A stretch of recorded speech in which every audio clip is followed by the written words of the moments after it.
Welcome to Mysteries to Die For. I am TG Wolff, and I'm here with Jack, my piano player and producer. This is a podcast where we combine storytelling with original music to put you at the heart of a mystery. Some episodes are original stories, others will be classics that help shape the mystery genre we know today. All are structured to challenge you to beat the detective to the solution.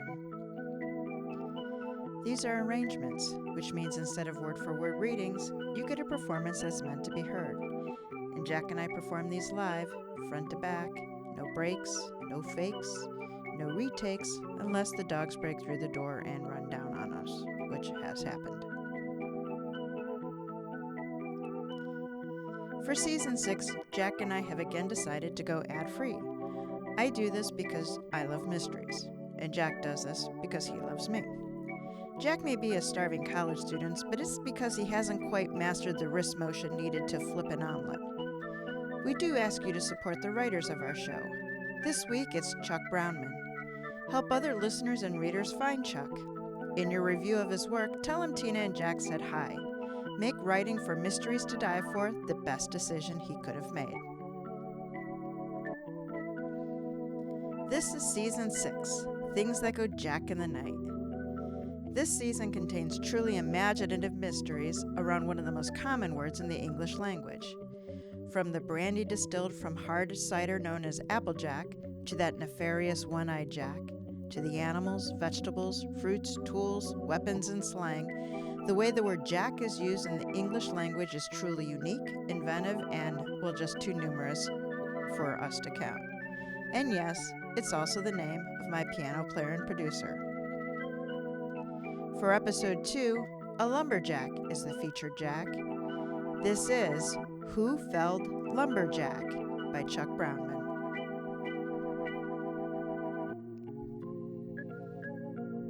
Chapter 1, Preliminary Investigation. The Topeka Bay Police Chief Tom Goldston squinted as he stepped from the shade of the first base dugout onto the green grass of the tiny ballpark. By the time he arrived at the crowd gathered near home plate, he was already sweating from the humidity, highly unusual for June in Northern California. America's pastime, he grumbled, wiping his face with a wadded handkerchief. Not a baseball fan, Chief? Asked Lonnie, the youngest of the Topeka Bay uniformed officers. Murder, Tom pointed at the ridiculous sight. A large round mascot head sporting a toothy grin separated from the spongy body sprawled across home plate. You call it into county? They should be arriving here Lonnie nodded. And here they are now. And guess who's leading the way? Tom turned and watched Regal County Sheriff Adam Jones striding toward them, the bright June sun glinting off his dark glasses. Behind Jones, like ducklings following their mother, walked 4 crime scene technicians. The pros are here, Chief, Jones said, his disdainful tone apparent. We'll take over now.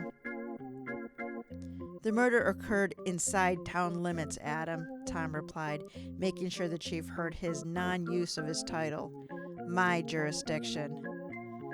Get to work, guys, Jones ordered his men. Then he turned to face Tom and crossed his arms.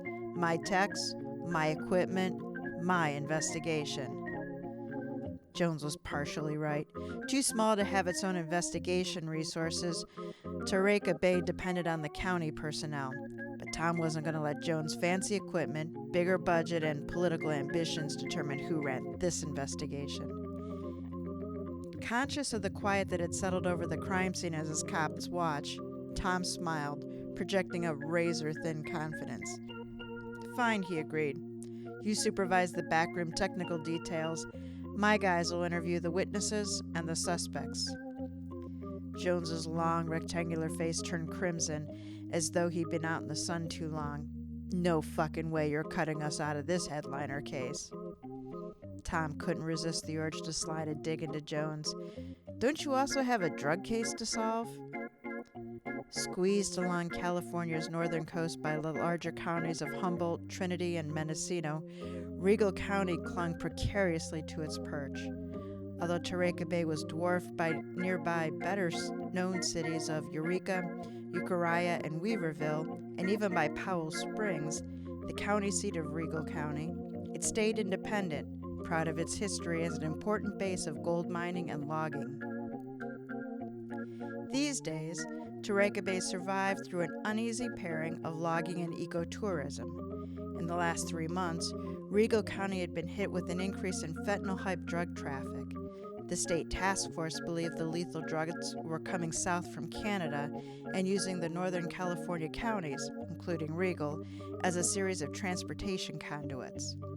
State cops are covering that shit show, Jones said. My team's backing them up. Tom knew he should resist a retort, but he couldn't stop himself. Must be annoying, having someone else intrude on your jurisdiction and telling you how to run a case. Jones scowled. It's different. Tom pointed a finger at the sheriff's broad chest. Because you're the one being trampled on? No, because you, Jones said, pointing his own beefy finger toward Tom, have got no experience in murder investigations. Tom shook his head. I handled enough in Frisco to direct my guys. You need technical support, scientific analysis, Jones said. Then he waved an arm toward his men. And you need manpower. For God's sakes, you have what? Only 4 or 5 guys in your entire department? I admit we lack some resources, Tom said, but while you have to cover the whole county, we focus on the town. We know our people better than your guys do. Tom held up his hands to prevent Jones's rejoinder. Look, Sheriff, we need each other, so let's cooperate. You and I can interview people jointly. Your tech guys share their results with both of us. Jones looked like he'd bitten into a piece of moldy sourdough bread. Agreed, but you better not hold out on me. Tom couldn't let Jones have the last word. And the same goes for you. Huh. Jones turned toward his techie guy, who pulled off the spongy headpiece and was now hunched over the head of the dead body. What have you learned, Winters? Just the basics so far, Sheriff, but it's what it looks like.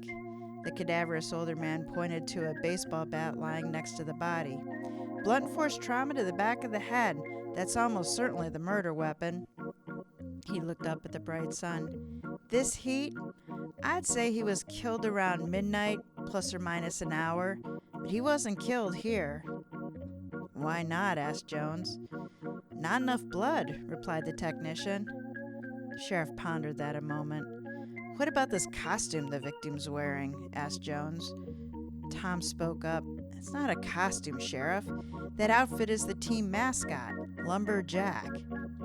The other source of Taraika Bay's civic pride was its baseball team, the Lumberjacks, an independent team not affiliated with the Major League Baseball or any of its related minor leagues. Lumberjack is a mainstay at all the games, Tom went on. Makes appearances at schools, charity events, anything going on around town. Then who's the victim? The sheriff demanded. The mascot or the guy inside him? A valid question. Tom hadn't considered whether the mascot might be the intended target. But who'd want to kill a team mascot? Something to keep in the back of my mind. Who's the actual guy? Sheriff Jones asked. Wilson Bain, Tom replied, pulling his handkerchief from his back pocket to wipe the sweat off his brow. We've handled him before. Does odd jobs, finds work where he can.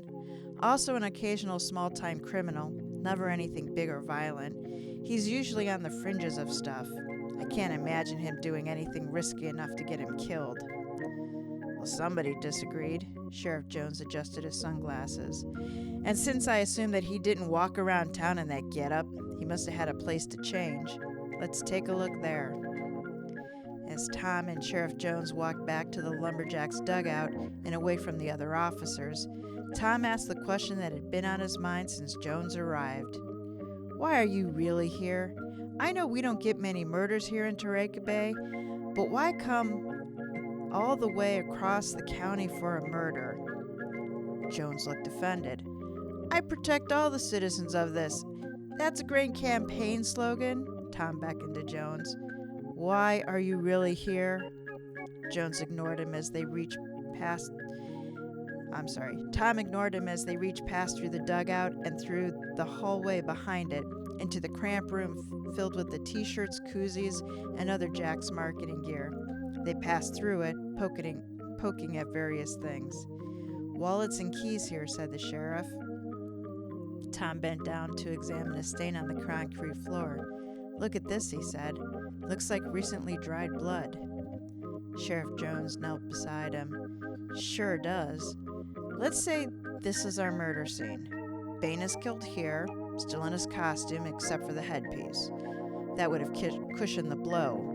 But it was on when we found the body, so the killer replaced it afterward. Then he's dragged out to the field. A lot of trouble for someone to go to." "Unless," Tom said, "Lumberjack really was the intended victim."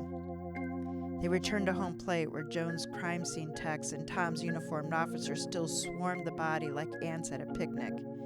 "Give me an update, Winters," the sheriff ordered. "The bat's definitely what killed him," Winters replied, "but no prints. It's been wiped clean." Jones scowled. "They ain't making it easy for us. Any idea whose bat that is?" Winters scratched his head. "You really think that the murderer used his own bat?" Not being a baseball fan, Tom was confused. "What do you mean his own bat? Players have their own bats? Doesn't everybody share the same ones?" "No, Chief," piped up Lonnie, the young Tareka Bay officer. "The bats are all different. Different lengths, weights, thicknesses, each tailored to the player's dimensions." "So whose is that one?" Tom asked. Lonnie's face took on a deer-in-the-headlights expression. I don't know, Chief." "Let's find out, Lonnie." "Yes, Chief, just as soon as Mr. Caverly, the team's general manager, gets here." "Why isn't he here yet?" Tom couldn't believe it. A murder investigation and they were waiting for witnesses to arrive?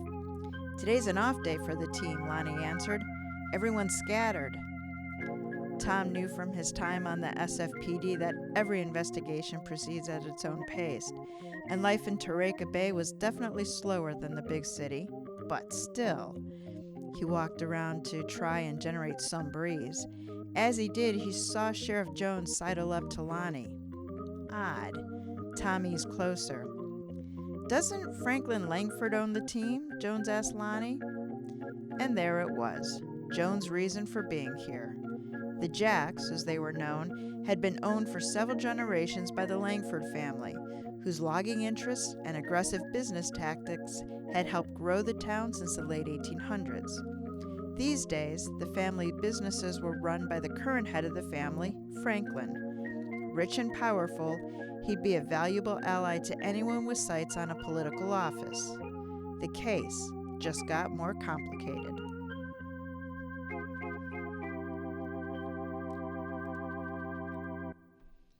Chapter 2. What was the victim doing?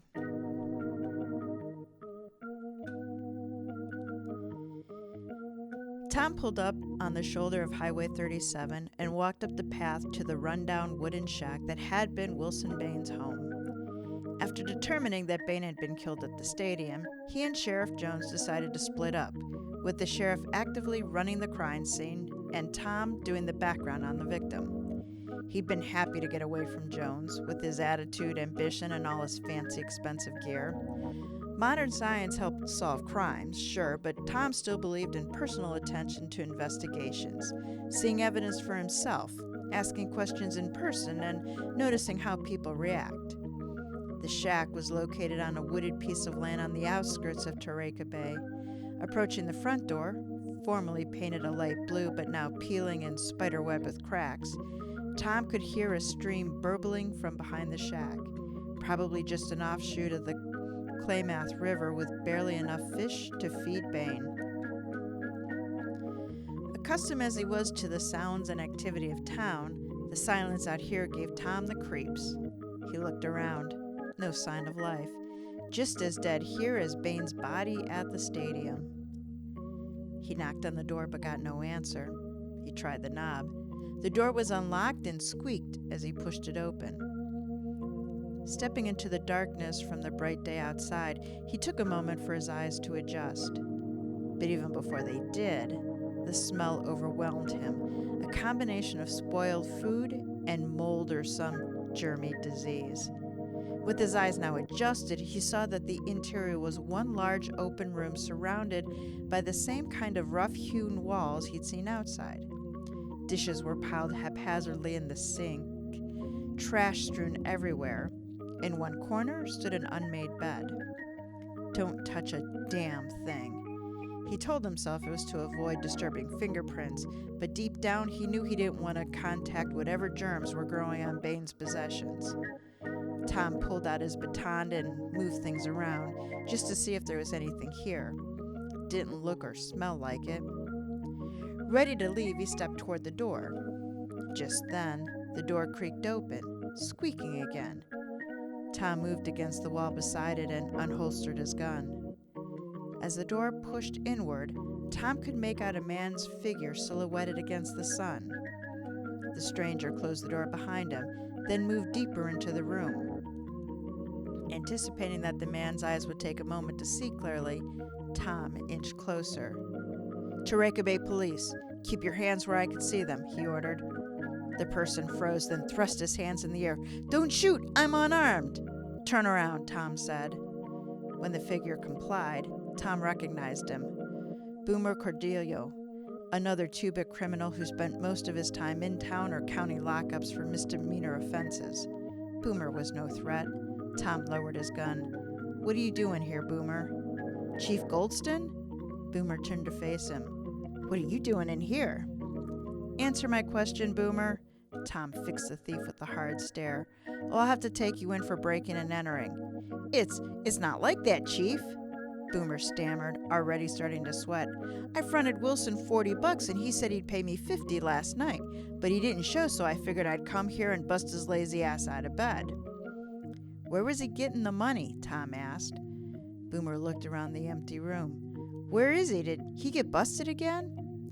"Come on, Boomer." Tom was losing patience. "Where was Wilson getting the money to pay you back?"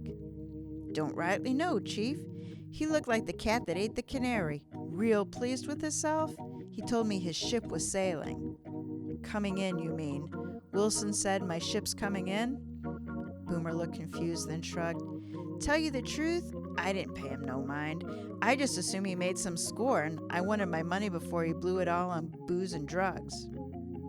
"Drugs. That case the Jones County cops and the state team had been chasing. Fentanyl-laced drugs?" Boomer nodded. "Where are the drugs coming from, Boomer?" "All I know, Chief, is that after the stuff gets here, they use folks to get it to San Francisco and L.A. Boomer's gaze darted around the empty shack again. "I ain't getting my money today, am I?" Tom let Boomer leave with the warning, and once he was alone again in the dead man's shack, he made a closer search. Wilson was getting money from somewhere. Maybe he was part of the distribution scheme, and maybe he'd hidden a clue in this mess. 20 dirty and disgusting minutes later, he found it. A loose board beneath a pile of underwear that should have probably been burned. $850, probably more money than Wilson had seen in the last year. Where had it come from?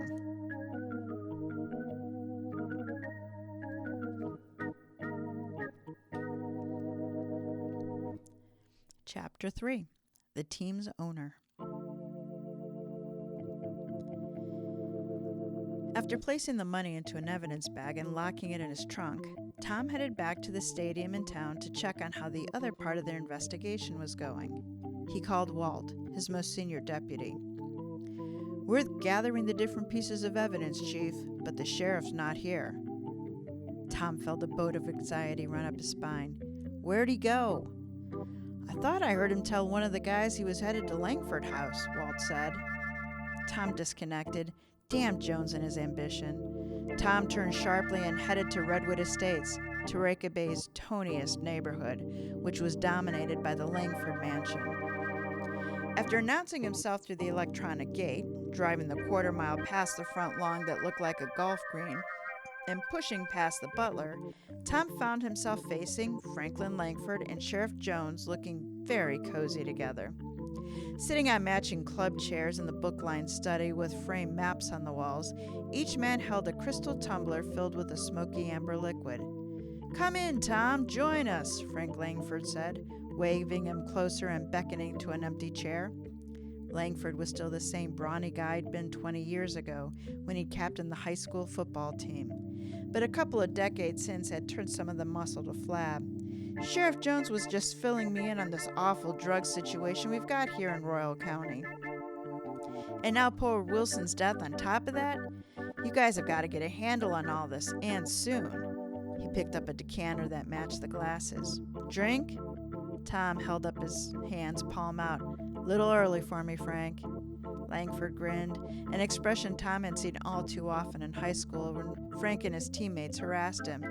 "You were always more disciplined, keeping your head in the books, put the rest of us to shame." Tom settled into his chair. "I'm not sure what Sheriff Jones has told you, but we're investigating Wilson Bain's murder last night at Lumberjack Park. He was killed sometime around midnight." Langford nodded. Tom went on. "Did Wilson have any problems with anyone?" "I haven't a clue, Tom. I'm not very involved in the day-to-day running of the club. You'll have to ask Paul Caverly, our GM." "He's on his way to the ballpark," Tom said. "We'll talk to him next. But as long as we're here, were you at the ballpark last night?" "Chief," Jones cut in, "I don't think we need to ask Mr. Langford that. It's not like he's a suspect." The sheriff laughed a little too boisterously. "Right?" An ominous warning in his tone suggested he didn't want to be contradicted. Tom nodded. "I'm just trying to determine who might have seen something in the hours before the murder. As you know, Sheriff, that could be important." Seemingly oblivious to the exchange, Frank Langford said, "I was there. I usually arrive an hour or so after the game has started and stay for an hour or two just to check on attendance, gate receipts, operations, that kind of thing." Then, as if noticing the furious expression that Chief Jones was flashing to Tom, Langford patted the sheriff's arm. "It's okay. I don't mind cooperating, Adam. Is there anything else, Tom?" Feeling like he was being dismissed, but without anything else to ask the wealthy landowner, Tom rose to leave. He waited for Jones to come with him. "Don't be a stranger, Tom," Langford said. Then he picked up the decanter, refilled his own glass and that of Jones.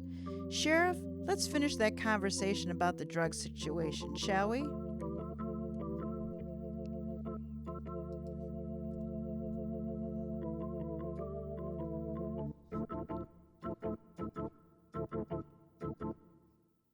Chapter 4, General Manager.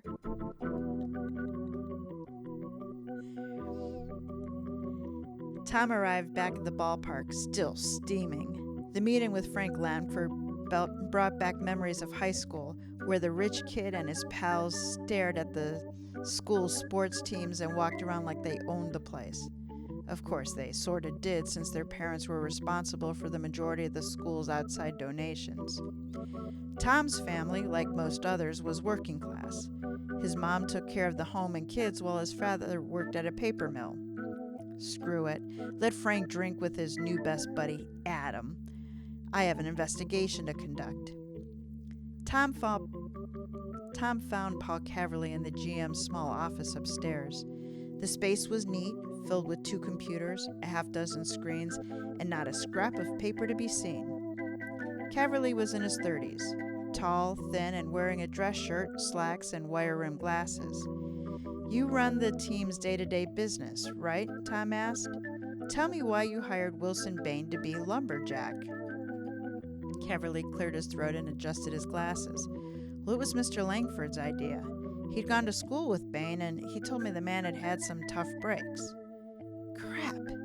He should have asked Langford this when he had the chance.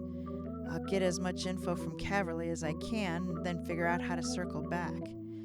"Did Bain do okay in the mascot role? Any problems?" Exhaling audibly as he thought, the GM shook his head. Mr. Langford made it clear to Bain that if he didn't show for an appearance or if he showed up high, he'd be fired immediately. "So Bain had no issues with anyone?" Tom asked. "Everything was good. No, wait. We did get complaints about the team name and the lumberjack mascot, mostly from an environmental group. They called themselves..." Caverly pulled out his cell phone and swiped the screen a bunch of times. "Defenders of the Redwoods." Feeling self-consciously old-fashioned, Tom wrote the name in his notebook. We'll check them out. Did we ever determine whose bat was used to kill Bain? Caverly looked puzzled. I already told the sheriff it belonged to Ryan Mitchell. Not being a fan, the name meant nothing to Tom. He was more consumed with frustration at the sheriff's failure to share that piece of information. When Tom didn't say anything in reaction to Mitchell's name, Caverly continued, Ryan Mitchell? Certainly you've heard of him. He's our star center fielder. Hits a bunch of home runs with left-handed power. Very popular with the fans, and the kids idolize him. He slapped the top of his desk. That's why this is all so distressing. I can't believe Ryan's involved in this. He's got a genuine shot at catching on with the real team. Are we getting him down here? Tom wanted to know. Caverly nodded. Like I said to Sheriff Jones, we have to find him first. He likes to spend his off days fishing at some remote spot. There's no way to contact him until he gets back in cell phone range, but we'll keep trying. Warning bells started going off in Tom's mind. You sure he's fishing and not running? Caverly looked like he was about to throw up. I hope not, Chief. Remembering the money in Bain's shack, Tom asked, how much were you paying Bain to play the mascot? $25 each time, Caverly answered. Game, outside appearance, it was all the same. It could add up, Tom thought. And had Bain made many appearances as Lumberjack? Caverly shook his head. The season's still young. We haven't had that many games yet. 10, maybe 15? So not enough to save up anywhere near $850 hidden in his home. Wilson Bain got that money somewhere else. As Tom turned toward the door, Caverly grabbed his arm. Chief, I hope you're going to solve this quick. Well, that was his goal, but what's the rush, he asked. Tomorrow we start a 10-day road trip to Santa Rosa, Modesto, and California City, and the bus leaves, Caverly said. Very early. In this business, you don't cancel dates unless it's a nuclear attack or a flood of biblical proportions. A man's dead, Tom said, letting disgust seep into his tone. And I'm sorry about that, Chief, but this is independent baseball.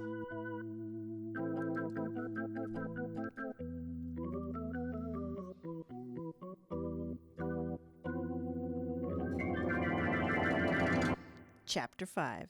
The Environmental Group, a new suspect, and a new challenge. Defenders of the Redwoods, Tom thought, pulling up in front of their headquarters.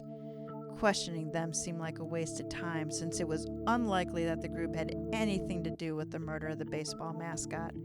But it had to be checked out. There might be a personal connection with Wilson Bain. Also, any group of nutcases can become a mob maddened enough to kill a man. Located at the end of a dingy strip center away from the harbor and the Main Street waterfront, the office didn't look like much. Inside, he found a handful of kids in their late teens, maybe early 20s, all dressed the same, jeans and colorful t-shirts emblazoned with "Save the Reds." They were posting on social media and printing flyers, talking excitedly about a rally planned for next week. They looked at him with curiosity but didn't stop their conversation or their actions. "Who's in charge here?" Tom called out. The noise quieted and a petite brunette approached. "At the moment, I suppose I am. Patty Ainsley. What's up?" Tom sized her up. A take-charge type no older than 24, and introduced himself. "I understand that your group threatened to take some, quote, action against the baseball team's mascot." She gave him a "are you nuts" look. "Is there suddenly a law against speaking your mind, officer?" "It's Chief, Miss Ainsley, and no, not as long as it's peaceful." She rolled her eyes. "All we've done is call out the team for inappropriate symbolism. The Lumberjacks need to lose their ignorance, like all the professional teams finally get rid of offensive Native American names and mascots. Logging is bad for the environment and shouldn't be glorified." She grabbed a green flyer from a stack and thrust it into his hands. Printed in bold black letters, it stated, "You don't know Jack," and "Protect the trees." Patty Ainsley pointed to the flyer. "The Taraika Bay team promotes and celebrates the cruel history of logging and destroying the redwoods. Besides despoiling our national forests, chopping down trees contributes to climate change. We're demanding that they change their name." "That's not what I asked," Tom replied. "What kind of, quote, action did you take? And did you carry it out?" "What's it to you?" she challenged. "Are you here at the direction of your corporate overlords, trying to protect that stupid-looking mascot and drown out the voice of the people?" Tom wasn't ready to reveal that Bain, or Lumberjack, had been murdered. Someone attacked the mascot. She frowned and then demanded, "When was this?" "Last night," he said, "around midnight." "Wasn't us, man." Patty shook her head definitively. "Our group was in Eureka last night, meeting with other groups protecting the nearby national parks and forests. Klamath, Six Rivers, even Shasta Trinity." "Sounds too good to be true. Anybody? No one in your little group stayed home?" "Are you kidding?" she laughed. "Miss a road trip? No one." She paused and then continued. "No, wait, there was one guy who decided not to go. Kurt something." She turned to the rest of the group. "Anyone remember Kurt's last name?" "That weird intense guy?" a young Asian woman piped up. "Van Ness. I keep seeing Kurt V on the roster and thinking of Vonnegut." Tom asked if the group had an address for Kurt Van Ness. Patty crossed her arms. "What's this about?" He admitted quietly that the injuries suffered by Lumberjack were more serious than he first let on. "But don't say anything. We don't want anyone to get spooked." He handed her his card. "If Kurt shows up here, give me a call." She also begrudgingly gave him the name and number of the other people they'd met with in Eureka, plus receipts from the hotel where they all stayed. He thanked her and left. As he got to his patrol car, a county vehicle drove up and stopped with a squeal, and Sheriff Jones got out. He stomped toward Tom. "Why are you questioning witnesses without me?" "Why'd you talk to Langford and Caverly without me?" "Just trying to help, Sheriff, by clearing away the less likely possibilities, but I had no luck with them." Tom pointed a thumb toward the Defender's storefront office. "I think they're hiding something." Jones raised an eyebrow. "Let me take a shot at them. They won't be so tough when I'm through." Tom called out toward Jones' receding figure. "By the way, why are you so chummy with Frank Langford? You dependent on him for a campaign contribution?" Jones turned and smiled smugly. "Actually, smart guy, we're talking about merging Taraca Bay Police Department into the county sheriff's office." He pointed a beefy finger at Tom. "Start counting the days, pal. Your whole department's getting wiped out. You'll soon be out of a job." What a dick. Oh, totally dick. Chapter 6. The Team's Star Player. With Jones' threatening words ringing in his ear, Tom returned to the Lumberjacks ballpark. While the sheriff wasted his time with the environmental kids, Tom would question Ryan Mitchell, the players whose bat was used to kill Wilson Bain. Mitchell had finally returned to cell phone range and was waiting at the ballpark. Tom had also ordered his officers to track down Kurt Van Ness. The Taraca Bay PD might be heading toward discontinuation, but if this was their last case, he was determined that they would go out with a win. Tom walked into the team's clubhouse. A few players were there, having the trainer tend to sore muscles. Tom found Mitchell sitting at the back of a large room. 6'3" and chiseled, Tom could well believe that the kid had a shot at a major league career, but he also looked plenty strong enough to kill Bain and then drag the body out to home plate. After making sure Mitchell knew why he was being questioned, that one of his bats had killed Bain, Tom had showed the young man pictures of this morning's catch to confirm that he'd been out fishing earlier. "You like to hunt too?" Tom asked, trying to establish something of a relationship with the young player. "Not really," Mitchell replied. "My father died from a gunshot wound, so my mother established that boundary early. No guns for us." Tom asked about Mitchell's relationship with Bain. "I didn't kill him," Mitchell asserted, while not answering Tom's question. "No one said you did. At least not yet," Tom answered, then pressed on. "But I'm guessing you did have problems with him. Maybe argue some?" Grabbing a nearby towel, Mitchell twisted it tight. He wouldn't lay off me. During every game, Lumberjack would make fun of me, ridicule me every time I struck out or made an error. So you confronted him? Tom asked, cutting him off. After last night's game? The player nodded. He said he'd been told to, that it was good publicity for the team. Tom thought about that for a moment. That doesn't make sense. You're a popular player having a good season. Why go after you so hard? Mitchell shrugged. Tom pushed. You wondering why your bat was used to kill Bane? Mitchell blinked as if he hadn't yet thought about it. I assume it was close by. Convenient? Maybe, Tom said, but what if someone wanted to implicate you? Why would anyone do that? He asked. Tom realized Mitchell's question was genuine. People say you have a shot at the majors. If any of your teammates also thought they might take that leap, they might consider slowing you down by, implicating you in Bane's murder. I know these guys, Mitchell said, his voice rising. He looked around the near-empty room, but lowered his voice anyway. No one would do that. Just then, Sheriff Jones entered the clubhouse. He looked around, spotted Tom and Mitchell. His face darkened, and he headed toward them. Tom said, Sheriff, this is Ryan Mitchell. Jones got close, into Tom's face. You think you're amusing? Telling me those environmental weirdos are tough? I started grilling them, and half of them started crying, asking me to call Mommy and Daddy. They confessed? Tom asked, working hard to keep from smiling. Keep it up, funny guy. It'll give me great pleasure to personally take your badge.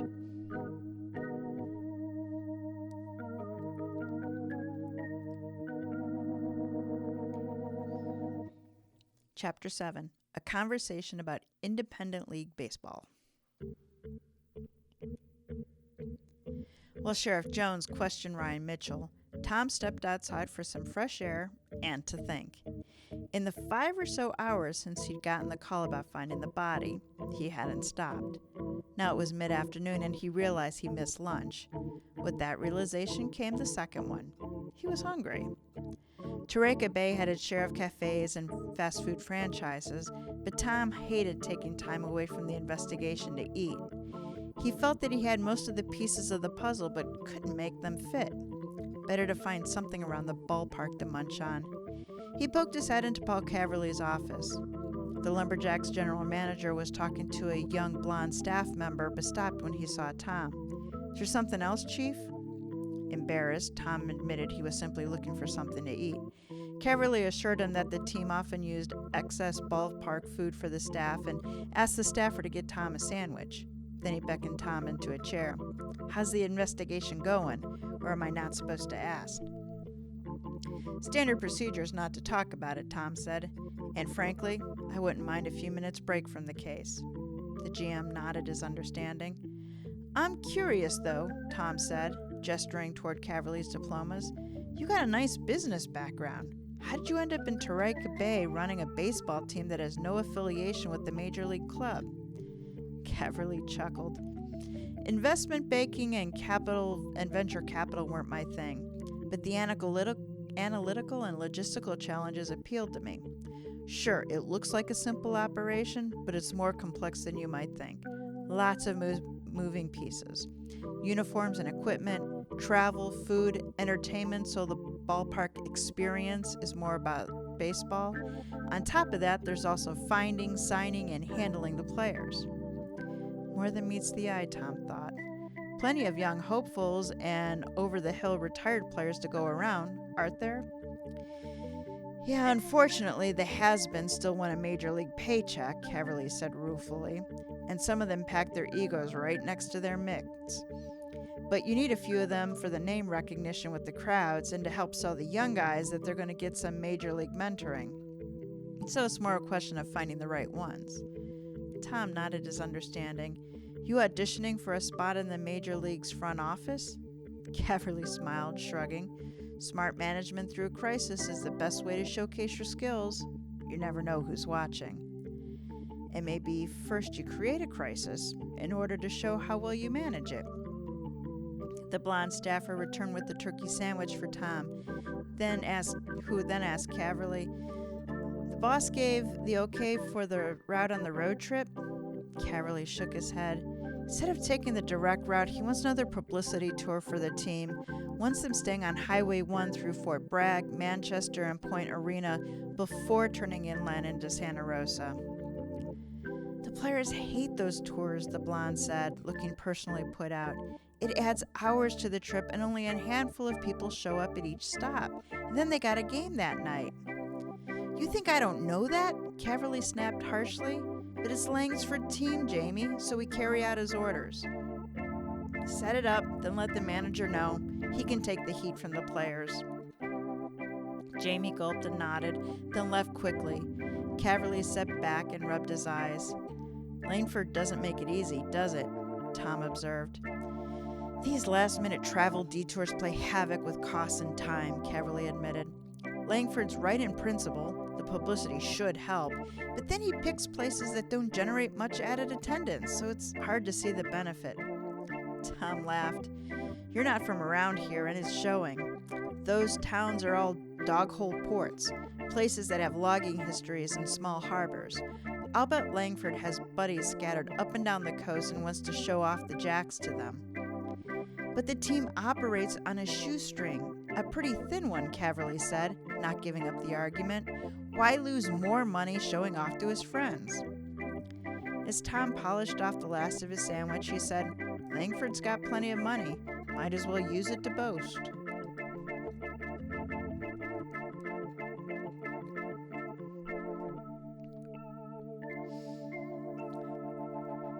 Chapter 8. Political problems escalate and a suspect on the loose.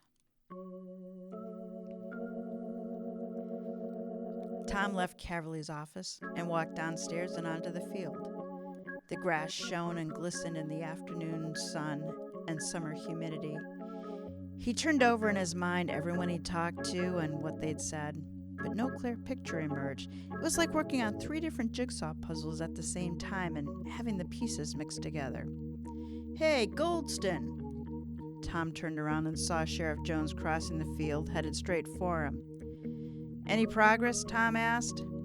Jones' florid face flushed deeper as he got within a couple feet of Tom.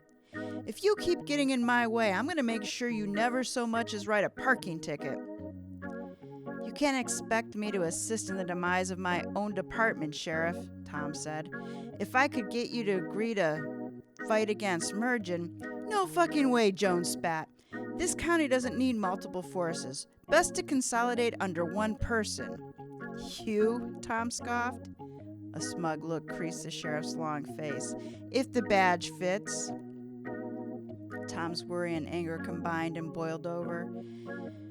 You're just as much to blame. In fact, you started it, showing up like an invading army, sneaking off to Langford's house without telling me, then talking to Caverly without me. You had Ryan Mitchell's name a good hour before I did. He poked a finger into the sheriff's chest. You want to cooperate? Great. Otherwise, I'm more than happy to pit your fancy technology against my local knowledge. Jones stepped back, a look of astonishment as if he'd just spotted Bigfoot. He covered his face. Tom turned away. I guess I told him. I've had it with you, Chief, Jones said. I'm headed to Langford's to tell him about your lack of professional cooperation. You're through. He stomped away. Big deal. Let him go. But in the 10 minutes it took Tom to slow his breathing and cool off, he started to worry. Maybe Jones could cause more trouble than Tom realized. Maybe Langford would see Tom as that high school kid to be picked on.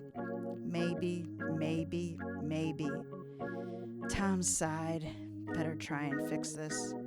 On his way out of the ballpark, he poked his head into the clubhouse and into the GM's office. Both Mitchell and Caverly had left. As Tom drove to Langford's mansion in the Redwood Estates, he called Walt Jennings, his senior deputy. Any sign of that Van Ness guy, the weird environmental character? He's not at home, Walt verified. We've had some unconfirmed reports of sightings in a few different places. The waterfront, up by the college, near Redwood Estates. I'm headed to Langford's house now, Tom said, interrupting. Increase patrols around the estates. If this guy does have a grievance against the mascot or the team, I don't want him getting close to Langford. Copy that, Chief. A sense of unease wormed his way into Tom's gut. He sped up. Again, navigating his way to the front of Langford's house, he parked behind 3 other vehicles: Jones County police car, an upgraded Subaru, and an electric model. Who the hell owned all of these cars? He got out of his patrol car. A green paper caught in the door of the electric car fluttered in the breeze, catching his eye. It had block letters, and he could make out the word trees. Oh no. Tom moved quickly toward the front door. As he got closer, he could hear raised voices from inside the house. Who knew that baseball could produce so much emotion? About to knock, he heard 3 gunshots. Who was the next victim? And who was the killer?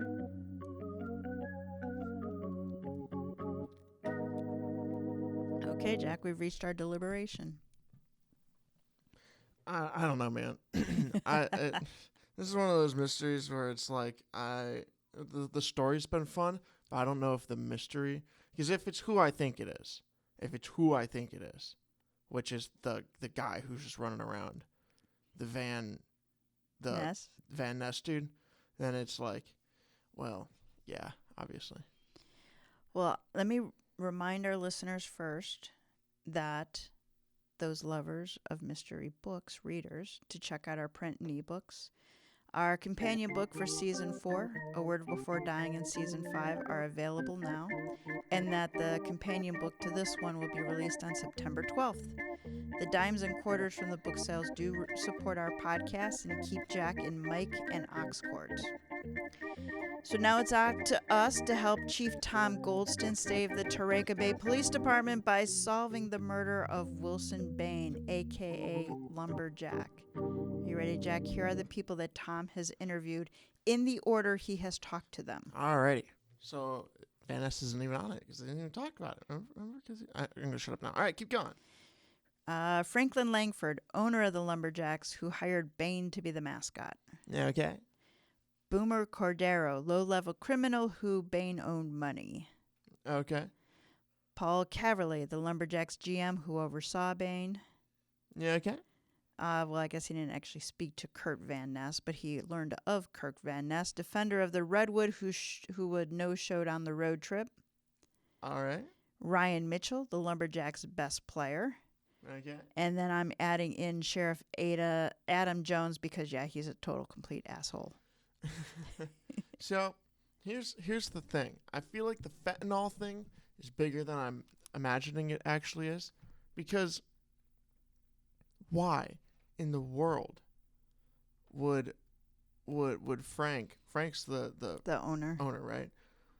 He's also the lumberjack dude, right? The one who's like owns everything, the rich guy? Yes. Why would he hire the druggie?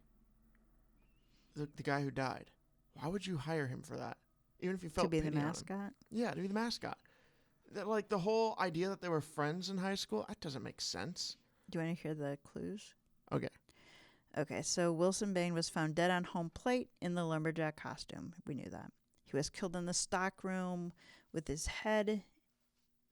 Oh, he was struck in the head with Ryan Mitchell's bat. His body was moved.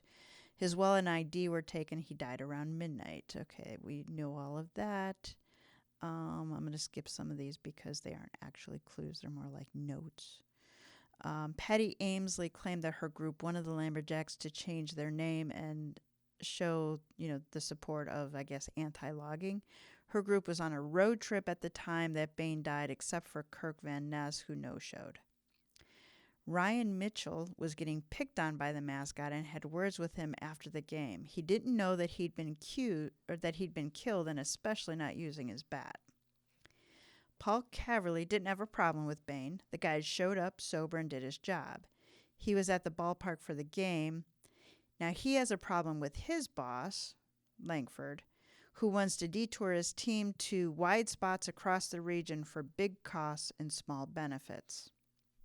Langford was at the ballpark. He came late and he left late and gave no other information. Is that all the clues? Yes. Okay.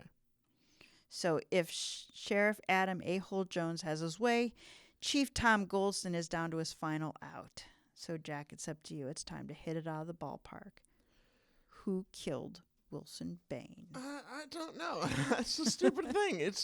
I don't think it's the manager dude. He Okay, has so such... that's good. Let's eliminate people. So you're eliminating Caverly. Cavalry didn't do it. His gripe has very little to do with the guy who died. You know, he doesn't Yeah. like his boss. Nothing to do. And he apparently he didn't mind or like care much or have any. He likes the job. He disagreements. doesn't like his boss. Exactly. And he had no problems with dead guy. Yep. Now, the guy who, what's the dead guy's name? The dead guy? Yeah, Wilson Bain. Wilson. The guy who Wilson owed money to, Boomer Cordero. Boomer. He probably didn't do it. Most likely, like, he owes him money. He might have been in there to get the money. He might be in on whatever the job there is, and he might have, like, known it went... I'm hiccuping. He might have known it went wrong, Yeah. and he might have gone back to collect the money. He doesn't seem slick enough to play off that he didn't know that Wilson was dead. He doesn't. He probably didn't do it, seeing as you know how it ended, and you just told me it wasn't him. How about the baseball player Ryan Mitchell? His grievance was minute. If he killed him, that'd be the stupidest reason to kill him. I think whoever killed him, if Frank himself didn't kill him, Frank hired the person to kill him. Okay. Okay, because I have a feeling that Frank is in on the drug problem. Yeah. Just because the drug problem makes no sense in my mind. Like, there's definitely a connection in there somewhere, and clearly, dead guy whose names I cannot remember for the life of me. Wilson Bain. Apparently, Bain was in on it in some regard, or else how else would he have gotten the money, the $800? So I think he was in on the drug deal, but I think it was more than one person that was involved with this. All right. So I'm gonna go with Langston Hughes. It's not the guy's name. I forget what that's from. Frank Langston. Frank Langston. He is the head of it all. All right, listeners. So log your votes for who we're going to pin this one on. Jack rolls into the seventh inning stretch here. Well, it's actually the chapter 9 stretch. Victims and the solution.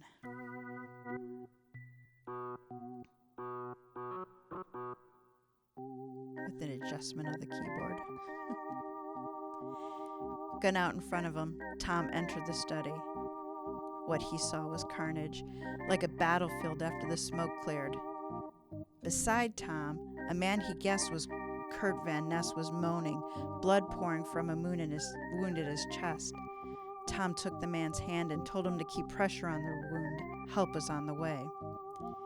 In the middle of the room, the bodies of Sheriff Jones and Paul Caverly laid on the floor. Neither of them moved. Frank Langford stood in front of the desk. He held the gun and was shaking. "Frank," Tom said in a calm voice, "put the gun down." Tom sidled into the room, moving toward Langford slowly and cautiously. Reaching the wealthy businessman, he reached for the gun and took it. He knelt next to the bodies and checked for a pulse. None. Tom called for backup, even the county guys. He would need all the help he could get. Langford hadn't moved, as if he was unaware of Tom's presence. Tom guided Langford to a chair. What happened? Langford looked at Tom. His breathing was short and rapid. His pupils looked large enough to engulf the room. "Jones was here complaining about you, and Caverly showed up wanting to talk about, I don't know, something about the team. Then Mitchell barged in." "What did he want?" Tom asked. "I try to keep the lines of communication open with the players, although most of them prefer to talk to Caverly, but where I can help." Langford pulled out a handkerchief and wiped his forehead. "Get me a drink, would you, Tom?" He gestured to the decanter on the nearby table. Tom poured a tumbler half full and handed it to Langford. "What did Mitchell say?" Langford took a deep sip. "Mitchell said Wilson had been selling him weed and then threatened to expose the sales unless Mitchell paid him. So he killed Wilson to keep it quiet. I can't imagine this." He took another large sip. "Why was he telling you? What did he want, Frank?" Langford looked at Tom, his skin ashen. Said he needed money to leave town and wouldn't hesitate to shoot me, all of us, if I didn't give him cash. I told him I would. I reached into the drawer as if I was going to give him money, and instead I pulled out a gun. Mitchell panicked and shot Jones and Caverly, and then he fled. Just then, Deputy Walt Jennings arrived, accompanied by 2 other Tioga Bay officers. 3 county deputies followed close behind.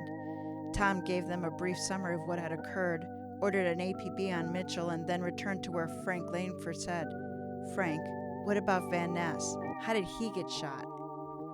"Who?" Langford answered. Belatedly, Tom realized that Langford knew nothing about Van Ness or the defenders of the Redwood. He pointed to the wounded environmentalist supported by the door. "Him? Who shot that guy?" Langford said, "He came in after Mitchell had left. I didn't know who he was. Thought Mitchell was coming back, or maybe he was an intruder. I was defending myself." Langford looked at Tom. "I never shot anyone before. Is he dead?" "Not at the moment," Tom replied. Langford looked distressed. EMTs showed up to tend to Van Ness's wounds, evaluate Langford's condition, and confirm the deaths of Jones and Caverly. With the room getting crowded and wanting to give them space to work, Tom retreated to a corner. Standing next to the framed maps hung on the wall, he realized that they showed Langford's land holdings and logging operations. The family owned or controlled more than Tom realized. Tens of thousands of acres across southern Oregon, all the way to Eureka, passing through 100 miles and several national forests. No wonder Frank was so sensitive to the environmental movement. Any attempt to limit logging would hit the family square in the balance sheet. One of the county techs needed to take measurements for the room sketch. Tom moved behind the desk, then decided to open the desk drawers. In the lower right drawer sat a bundle of money. Why not just give Mitchell the cash and let him catch him later? Why jeopardize everyone? Thinking of Mitchell let Tom reflect on the young player's situation. Such a waste, throwing away a chance at a baseball career he really wanted. He replayed in his mind his earlier conversation with Mitchell. Something didn't fit.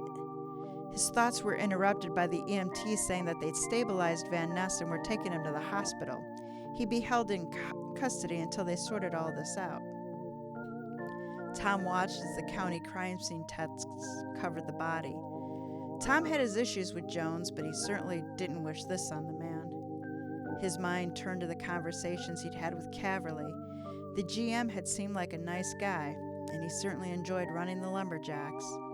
Travel, guns, drugs, blackmail. And just like that, he knew. Once Tom recognized what questions to ask and what to look for, the whole story came to light. His family's logging business tanking, Frank Langford was supplementing his income by transporting the drugs coming through Tioga Bay.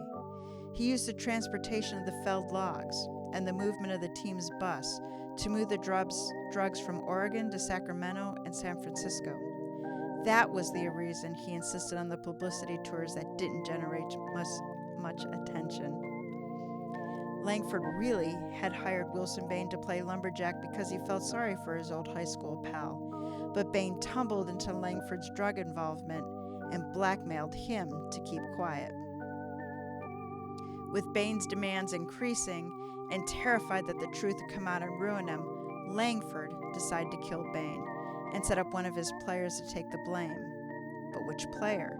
It had to be somebody who played regularly, not a pitcher or a bench player.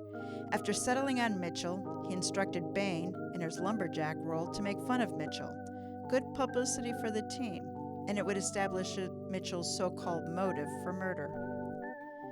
The night of the murder, Langford met Bain after the game, killed him using one of Mitchell's bats, and then dragged him out to home plate to make sure the body would be discovered as early as possible the next day.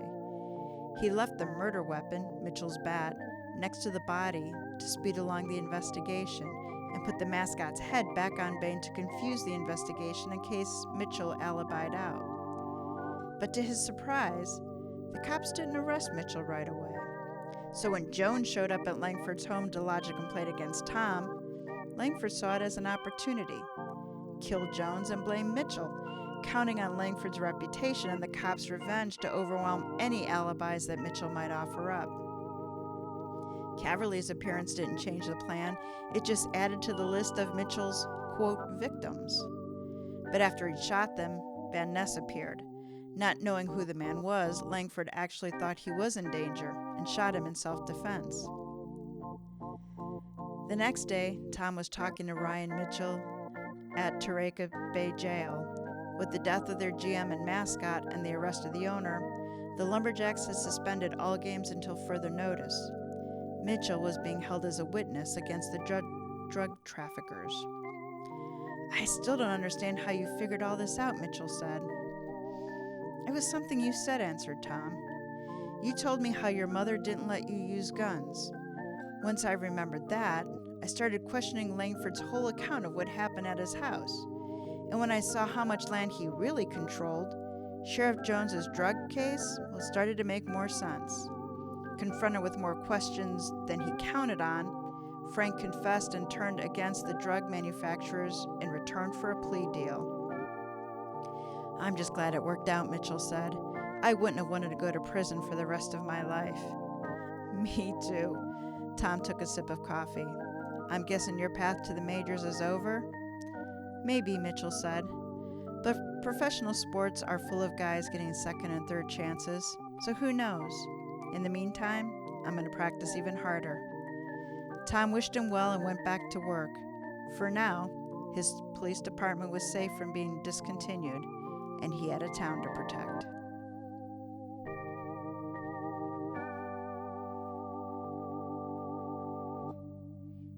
So you're right. Langston felled the lumberjack. Yeah. Whoops. Yeah. Yep. Sorry. Keep forgetting to turn my mic on. But at first, when they made it sound like Mitchell, I was like waiting for you to be like, "No, could I have was been like, him." that was so stupid. Also, I was just like, wow, that's a lot of people dead very quickly. I That took know. a turn. This has been a nice little like slipper party. You warm up in your cardigan and take a little sip of hot chocolate. 8 people dead. What? I didn't mind so much when Jones died because he was an asshole, but I liked Caverly. I was like, "No, you didn't have to kill Caverly." We didn't. Caverly. Oh, that poor guy was just there. And then Kirk Van Ness didn't get him any screen time. Not one line. He's just dead. Nothing. I think. No, I got no idea why they killed all those people. Why'd you do that? Who wrote this? What's his name? Chuck. Chuck. Darn it, I knew that. Darn it, Chuck. Why'd you gotta kill him, man? He was such a good guy. Yep, that was it. We had one scene with him, but it was such a good scene. I got to know him. I felt like he was a brother, you know? I got to look into Kirk his life. Van Ness. No, Caverly. Caverly. Yeah. I don't care about He Kurt. was smart. We literally, He was Kurt smart. never talked. Kurt never talked. That's why I was surprised you were saying you connected with him. But yeah, Caverly, like. Kurt just caught a straight bullet, man. Poor guy. But what was he doing? What was he? What was he going to go do? Because I can't imagine something nice. What's he going to do? Talk to the guy and be like, "Hey, stop that." I guess he didn't have anything to do with anything that was going on, and he was there trying to convince him to change the team name. And it was just really bad timing. Well, everyone was there at bad timing. That is true. Did Mitchell even actually show up to that? No, he wasn't even there. So Mitchell wasn't there, and they just managed to blame him for everything. Yep. Which I feel like you could have figured out to be false from the fact of like one major thing. Mitchell would have had to shoot from standing over by the door, right? Well, let's see. Because the way I've been imagining it, and I might be wrong, Langston and Mitch would have been on opposite sides of Jones and Caverly, so they wouldn't have gotten hit in the same direction. You're right. And it would have been clear. Now, that might not have been the case. I maybe have missed that. Because if he did describe it as Mitchell came over and he was talking to them or something, I guess he didn't show up just to do a shooting. I'm just trying to see if I just scrolled back to see if it describes any of the body positions. I don't think so. But it says Langford. I keep calling him Langston. I'm messing up. Frank Langford stood in front of his desk and he held the gun. In the middle of the room, the bodies of Sheriff Jones and Paul Caverly laid on the floor. So we don't know what direction they were shot from, but you would think that they were shot in the front of their body facing the desk. Yeah. So yes, Mitchell would have had to have been somehow been over there, which I don't think they explain that in the in like when Lang Yeah, Hughes Langford. Langford. I cannot get this guy's name. I can't get any of these names right It's okay. My tongue got except for Kavanaugh, which might not even be his real name at this point. Caverly. God, fuck. All right, I give up. All right. My tongue got. I'm sorry, listeners. I just kept like almost biting my tongue, just tripping over words today, and I'm like looking at the words, and they're like normal words, and I would like just screw them up. So I don't know. I don't have an excuse. Maybe it's a full moon, and I don't have a script. I just have to pay attention to the names. The only name I remember after this long is Allegra. From was like 3 seasons ago. Something like that. But anyway, no, that was good. I am happy I got it right. I'm not happy they killed so many people. Yeah, it turned into like a My Bloody Valentine. Yeah. So I did a little research on lumberjack. Yeah. So my favorite source, Wikipedia, which I do financially support because I think it's awesome. Oh my gosh. The term lumberjack is a Canadian derivation. Lumber meaning tree, jack meaning man. The first attested use of the word comes from an 1831 letter to the Cobourg Star and General Advisor in the following passage. So it's a letter. And now this was written in 1831, so there are a freak lot of commas in here. So I'm going to take a deep breath and read this to everybody. My misfortunes have been brought upon me chiefly by an incorrigible, though perhaps useful, race of mortals called lumberjacks, whom, however, I would name the Cossacks of Upper Canada, who, having been reared among the oaks and pines of the wild forest, have never been subjective to the salutary restraints of laws. My God. I know. Don't even know what that means. It's not even the whole sentence. Like it starts, yeah. Somebody was pissed. Somebody had been slighted by the lumberjacks. I see. So the term lumberjack is primarily historical. Logger is used by workers in the 21st century. When lumberjack is used, it usually refers to a logger from an earlier time before the advent of chainsaws, feller bunchers, and other modern logging equipment. Other terms for occupation include woodcutter, shanty boy, and the colloquial term woodhick from Pennsylvania, USA. I like that one. I like that one too. A logger employed in driving logs down a river was known locally in northern North America as a river pig, caddyman, river hog, or river rat. A lumberjill has been known for a woman who does this work. For example, in Britain during World War II. In Australia, the occupation is referred to as a timber cutter or cool cutters. That was more interesting than I thought when I looked it up. Like, I'm just, a lumberjack's going to be somebody who cuts down trees. Far more interesting than that. Yeah. Want to learn a little bit about Chuck here? Sure. I'd love to learn about Chuck. So Chuck Brownman has spent the last 25 plus years working on becoming an overnight writing sensation. Concentrating on writing mystery and suspense short fiction, his work has been published in several anthologies, including ours, including the 2019 Eyes of Texas anthology, volumes 4 and 5 of the annual Death Edge Tales anthology, and the Book of the Month Club anthology. That's pretty cool. He won a 2017 Arizona Mystery Writers Short Story Contest and was a finalist in the 2015 CriminalElement.com Short Fiction Contest.